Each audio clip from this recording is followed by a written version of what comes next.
शादी यानी दुल्हन के लिए कभी खुशी कभी गम वाली स्थिति। एक और जमकर बज रहे ढोल नगाड़े मन में खुशी की लहर उठाते हैं, वहीं दूसरी ओर नए घर में नए लोगों के बीच में एडजस्ट करने का सोचकर भी बेचारी दुल्हन के पेट में गुड़ गुड़ गुड़ गुड़ होने लगती है। रमा हमारी कहानी की नायिका है, जिसका रिश्ता पक्का हुआ है कुणाल के साथ, और आज कुणाल का पूरा परिवार रोके की रस्म करने के लिए उसके घर आया हुआ है। तो बेटा पढ़ी लिखी हो तुम, कॉलेज में बच्चों को अर्थशास्त्र पढ़ाती हो, वो सब तो ठीक है, लेकिन बेटा घर गृहस्थी का अर्थशास्त्र भी जानती हो या फिर किताबी ज्ञान ही लिया है? शादी का पहला फंक्शन और सास के मुंह से ये ताने रूपी तीर जाकर मानो रमा के सीने में गहरे तक धंस गया था। वो क्या है ना मम्मी जी, घर के कामों पर सच बताऊं तो कभी उतना ध्यान नहीं दिया, उतना समय ही नहीं रहता था। लेकिन ऐसा भी नहीं है कि किचन में चमचा पकड़ना भी ना आए, थोड़ा बहुत तो कर लेती हूँ, बाकी समय के साथ हाथ साफ हो जाएगा। आप तो समझती है ना बहन जी, आजकल की लड़कियां कहाँ लड़कों से किसी मामले में पीछे हैं। पढ़ाई लिखाई कोचिंग उसके बाद नौकरी, ये तो आप समझिए हमेशा से बिजी ही रही। समय कहाँ होता था इसके पास कि इसको रसोई और घर के बारे में ज्यादा कुछ सिखाए। लेकिन बिटिया हमारी बहुत गुणी है, हमने कुछ खास इसे सिखाया नहीं, लेकिन स्वाद के मामले में हमें भी पीछे छोड़ देती है। इतना स्वादिष्ट खाना बनाती है और इसके हाथ की नरम नरम रोटियां खाकर तो इसके पापा आजकल हमारे हाथ की रोटियां खाने को तैयार नहीं होते। यकीन ना हो तो पूछ लीजिए उनके पापा से। बात तो बिल्कुल ठीक कह रही है हमारी श्रीमती जी। अरे आप हमारे घर की रौनक लिए जा रही है बहन जी, हमें तो इसके बिना जीने की आदत ही नहीं है। जब से बिटिया सयानी हुई है, बिटिया के हाथ की चाय, बिटिया के हाथ की गरम गरम रोटियां, हाय हाय हाय। हम दुकान से आते ना तो बिटिया दौड़कर हमारे लिए ठंडा ठंडा पानी लेकर आती है। सबके बारे में सोचना, सबकी परवाह करना, ये सब शायद बेटियों को सिखाना ही नहीं पड़ता। ऊपर वाला खुद ये गुण भर भर कर भेजता है इन्हें। देखिए भाई साहब, वो क्या है ना, बेटियों के हाथ की टेढ़ी मेढ़ी रोटियां भी स्वादिष्ट लगती हैं, लेकिन बहू से थोड़ी उम्मीद जग जाती है। अब आप ही कल को अपने मानव के लिए दुल्हन लेकर आएंगे तो यही चाहेंगे ना कि वो घर पर आकर सबकी पसंद नापसंद का ख्याल रखे, घर गृहस्थी संभाले और आपकी श्रीमती जी को थोड़ा आराम मिल जाए। मेरी बातों को गलत मत समझिए, लेकिन यही दुनियादारी है।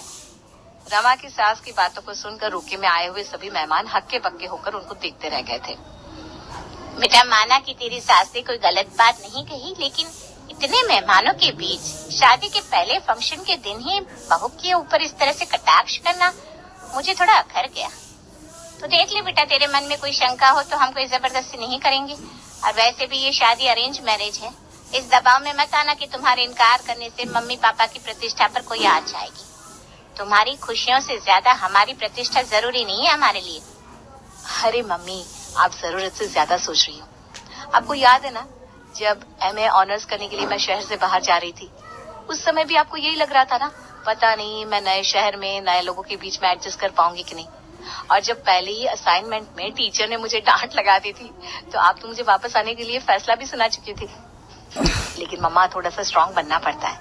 अगर ऐसी छोटी छोटी चीजों से घबराकर मैदान छोड़ दूंगी तो जिंदगी का सफर कैसे कटेगा? आप ही बताइए, अगर उस दिन कॉलेज छोड़कर मैं वापस आ गई होती तो आज इतने बड़े कॉलेज में टीचर बनकर बच्चों को पढ़ा रही होती क्या? बेटी हमारी इतनी समझदार है भाग्यवान, कभी कभी तो हमें शक हो जाता है कि ये हमारी माँ है या हम इसके। क्या हो पापा, आप लोग बिल्कुल भी चिंता मत करिए। वैसे भी मम्मी जी ने जो कुछ भी कहा गलत तो नहीं है, मैं सब संभालूंगी। और मैं कौन सा उन लड़कियों में से हूँ जो घर के कामों को देखकर जी चुराती है। आप तो जानती हो मुझे अपना सारा काम खुद से करना अच्छा लगता है। ऑफिस से घर लौटकर मैं आपके साथ भी घर के काम करती थी ना, ससुराल जाकर भी कर लिया करूँ, वो भी तो मेरा ही घर होगा ना माँ। बेटी की बातें सुनने के बाद रमा के माता पिता निश्चिंत हो गए थे। उन्हें अब बेटी की चिंता नहीं सता रही। इतना यकीन हो गया था कि उनकी बेटी इतनी आसानी से मैदान छोड़कर भागने वालों में से नहीं है। माना कि रमा की सास थोड़ी तेज मिजाज है, लेकिन उनकी बेटी सब हैंडल कर लेगी, इस बात पर अब उन्हें पूरा यकीन हो गया था। रोके के बाद सगाई और सगाई के बाद शादी का कार्यक्रम पूरा होता है और किसी गुड़िया की तरह गुलाबी रंग के जोड़े में सज सवर कर रमा पति कुणाल के आंगन में पहुंच जाती है। घर में हम 4 लोग हैं, कुल मिलाकर 12 फुल्के और सब्जी बनाकर तैयार कर लेती हूँ। उम्मीद है खाना कम ना पड़े। शादी से पहले लड़कियां खाना बनाने में चाहे जितनी परफेक्ट हो, लेकिन ससुराल में आकर काम करते समय हाथ न कांपे ऐसा नहीं हो सकता।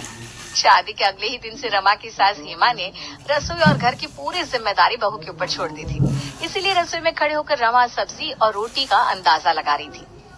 आज पहला दिन है, अपने अंदाजे से सब्जी बना देती हूँ, फिर खुद ब खुद समझ में आ जाएगा कि घर में कितनी रोटी और सब्जी की खपत है। उसी के हिसाब से बाकी दिन खाना बना दिया करूंगी। कुछ देर बाद रमा की सास रसोई में आती है तो देखती है रमा कढ़ाई में सब्जी छौंक रही है। 2 कढ़ाई भर के सब्जी बनाकर रखती। अरे भाई, इतनी बड़ी अर्थशास्त्र की डिग्री लिए हुई हो तुम, इतना भी गुणा भाग करना नहीं आता। 4 लोगों में कितनी सब्जी इस्तेमाल होगी? 4 फुलके बनाने होते हैं और जरा सी सब्जी, उसके लिए 2 कढ़ाई चढ़ा रखी है तुमने गैस पर। माँ जी, कढ़ाई भर कर सब्जी नहीं बना रही हूँ, इस कढ़ाई में सूखी सब्जी है और ये रसे वाली। वो आज मेरी पहली रसोई थी ना, इसलिए मैंने सोचा कि 2 तरह की सब्जी बना लेती हूँ। अरे भाई, 2 क्या 4 तरह की सब्जी बनाओ, लेकिन एक बात का ख्याल रखना, अपनी अर्थशास्त्र की बड़ी डिग्री के चक्कर में मेरी रसोई का अर्थशास्त्र मत बिगाड़ देना। सास का बात बात पर बहू को उसकी डिग्रियों को लेकर ताने देना रमा को बड़ा अटपटा सा लग रहा था। लेकिन फिर भी नई नई शादी थी, इस समय रमा के पास सास की बातें सुनने के अलावा और कोई चारा नहीं था।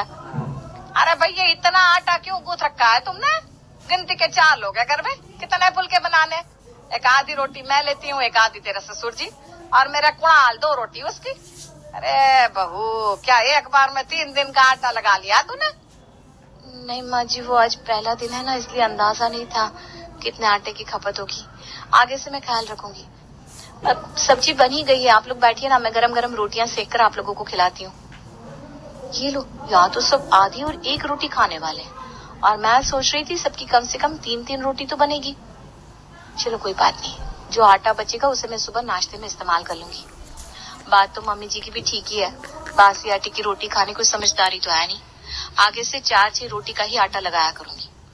दोनों सब्जियां बनकर तैयार हो गई थी। थोड़ी देर में बहू रमा ने सास ससुर का खाना थाली में लगाकर डाइनिंग टेबल पर रख दिया और दोनों की थाली में 1-1 फुलका रखकर उन्हें खाने के लिए कहने लगी। 5 मिनट के बाद, अरे रमा भाई, इस तरह से खाना खिलाओगे क्या मम्मी पापा को? 1 रोटी देने के बाद तुमने दोबारा रोटी पूछी नहीं उनसे। अब क्या चाह रही हो कि वो 1 रोटी खाकर खड़े हो जाए? कब से इंतजार कर रहे हैं बेचारे कि अब रोटी आए, लेकिन तुम तो भूल ही गई। लेकिन कुणाल, माँ जी तो बस 1 रोटी खाती है ना। एक तो तुमने उन्हें ठीक से खाना नहीं दिया, ऊपर से कह रही है वो 1 रोटी खाती है।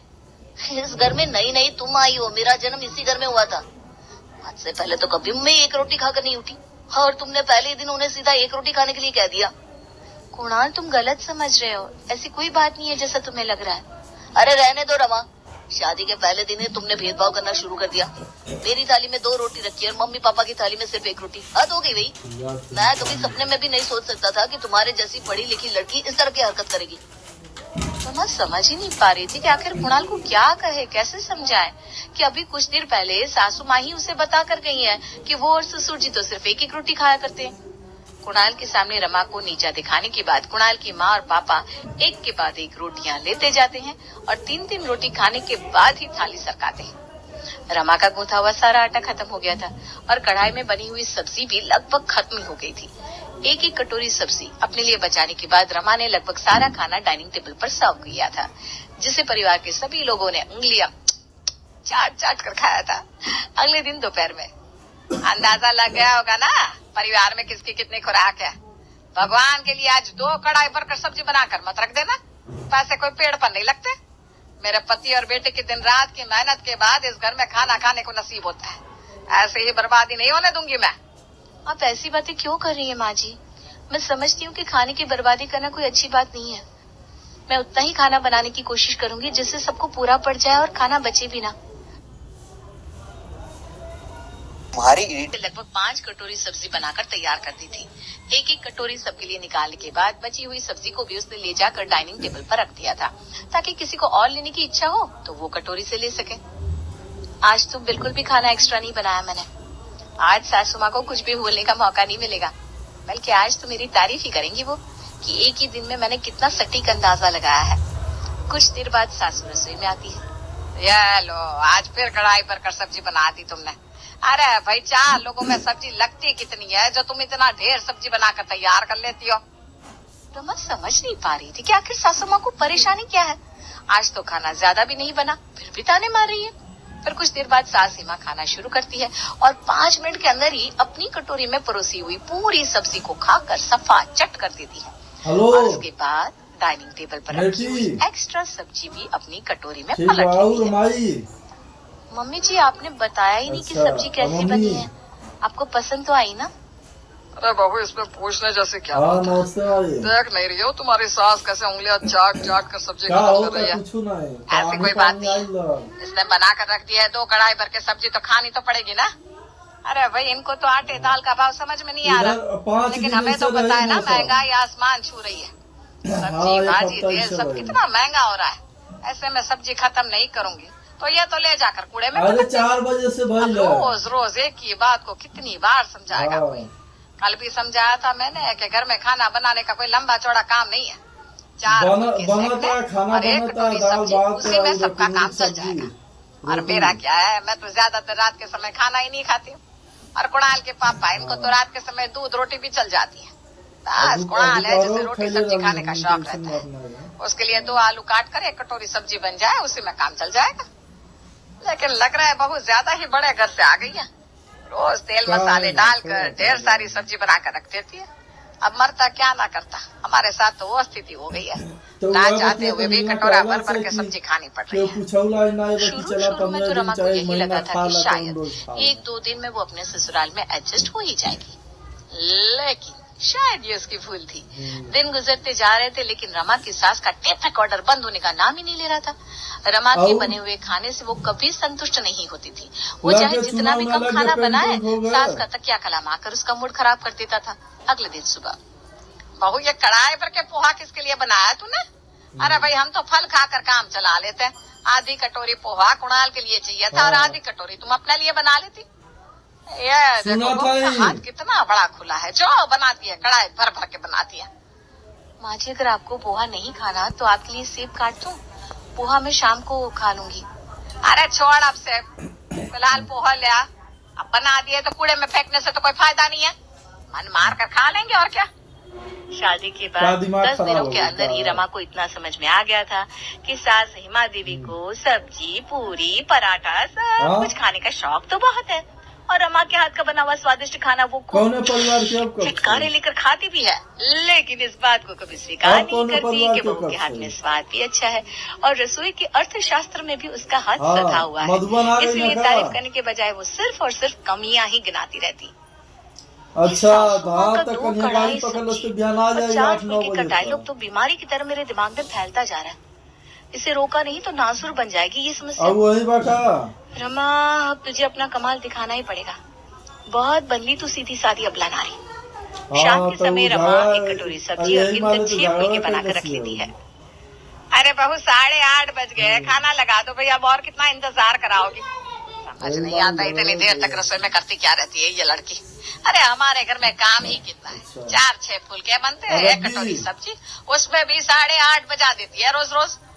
रमा कुछ ही देर में डाइनिंग टेबल पर सबका खाना लगाने लगती है। सास के सामने वो फ्रूट्स काट के रख देती है और ससुर जी को 1 गिलास दूध के साथ प्लेट में 1 रोटी रखकर पकड़ा देती है, और उसके बाद अपने और कुणाल के आगे सब्जी रोटी सर्व करने के बाद बड़े आराम से खाने बैठ जाती है। ये क्या तरीका है बहू? तुम रोटी सब्जी खाओगी और हम ये सब खा के गुजारा करेंगे?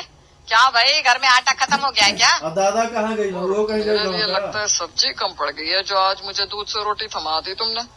नहीं मम्मी जी, ऐसा बिल्कुल भी नहीं है। ना तो घर में आटे की कमी है ना सब्जी की, लेकिन मम्मी जी कहती है कि मैं रोज 2 कढ़ाई भर के सब्जी बना देती हूँ, जिसके चक्कर में सबको मन मार कर इतना ढेर सारा खाना खाना पड़ता है।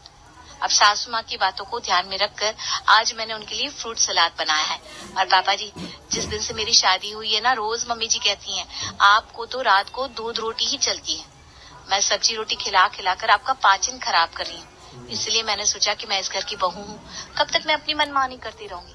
आखिर आज नहीं तो कल मुझे घर के तौर तरीकों को अपनाना तो पड़ेगा ही ना।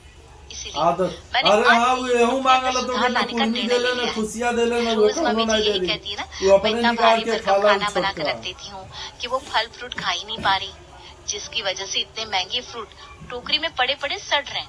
इसीलिए मैंने सोचा माँ जी फल खाकर अपनी सेहत पर ध्यान दे, ये ज्यादा बेहतर होगा। ध्यान से देख लीजिए माँ जी, कोई शिकायत का मौका तो नहीं मिलेगा आज आपको। देखिए मैंने गिनकर ना 6 फुलके और 1 कटोरी सब्जी ही बनाई है। अरे कुणाल, तू क्या खा रहा है बेशरम?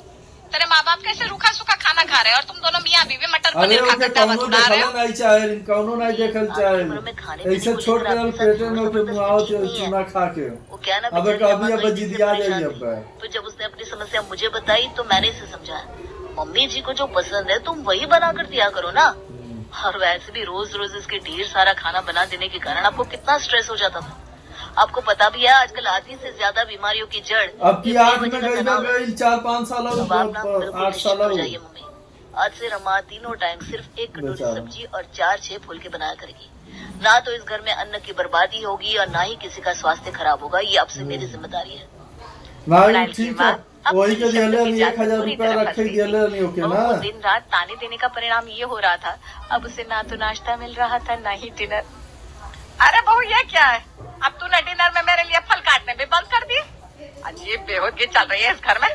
सास को खाने के लिए नहीं कुछ वो ही खा नहीं लेला, ना, वो बस खा अपनी थाली लेला, सजाकर बैठ गई महारानी। खा ले वो खा लेला, जी आप फिर से अपनी बातों से पलट रही वो हैं। खा लेला उसी आपको याद है ना आपने कहा था कि आप रात का खाना नहीं खाती, रात का खाना खाने से आपका पाचन बिगड़ जाता है। तो बस मैंने सोच लिया आपकी सेहत में बिगड़ने नहीं दूंगी, चाहे जो हो जाए।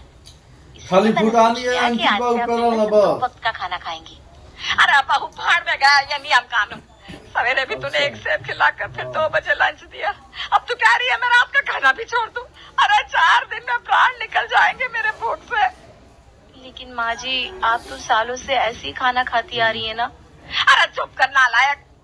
मेरी सहेलियों ने कहा था कि बहू अगर ज्यादा पढ़ी लिखी और सर्वगुण संपन्न हो ना छोटका हाथ ना से हो, निकल छोटका। जाती है। इसलिए उसके किए हुए काम में हमेशा गलतियां निकालते लडुआ, रहना चाहिए लडुआ। और अपनी बातों में गोल गोल घुमाते रहना चाहिए ताकि रसोई और खाने के बदमाशी अलावा और करो कुछ ला। सोच ही ना पाए। लेकिन अब मेरी आंख खुल गई है। आज के बाद मैं तेरे हाँ, किए ना- हुए काम में कोई कमी नहीं निकालूंगी। भगवान के ना लिए मुझे उतना खाना नहीं ला करो कर थोड़ी दे, मुझे मतलब कभी चक्कर काल आ करो रहा है। थोड़ी। पढ़ी लिखी रमा ने साबित कर दिया था कि दिमाग का इस्तेमाल करो ना तो जलेबी की तरह सीधी